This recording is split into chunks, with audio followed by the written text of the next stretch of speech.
Hello friends, welcome to our channel. Sweet கார்னை வச்சு ஒரு சூப்பரான ஈவினிங் ஸ்நாக்ஸ் பார்க்கலாம் வாங்க. ஸ்வீட் கார்னை உரிச்சு எடுத்துகிட்டு ஒரு 5 நிமிஷம் வேக வச்சுக்கலாம். தண்ணி நல்லா வடிஞ்ச பின்னாடி 3 ஸ்பூன் கார்ன்ஃப்ளவர் மாவு, 1.5 ஸ்பூன் அரிசி மாவு, தேவையான அளவு உப்பு, பெப்பர், கொஞ்சமாக மிளகாய்த்தூள் போட்டு நல்லா கலந்துக்கலாம். லைட்டாக தண்ணி தெளித்து மசாலாலாம் ஃபுல்லாக கோட்டிங் ஆகிற மாதிரி அப்ளை பண்ணிவிட்டு சூடான எண்ணெயில் கொஞ்சம் கொஞ்சமாக பொரித்து எடுத்துக்கலாம். நல்லா கோல்டன் கலர் ஆகிற வரைக்கும் இருக்கட்டும்.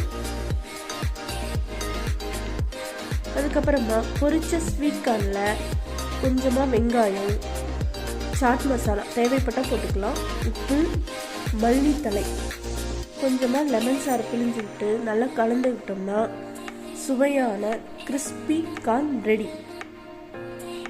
தேங்க்யூ.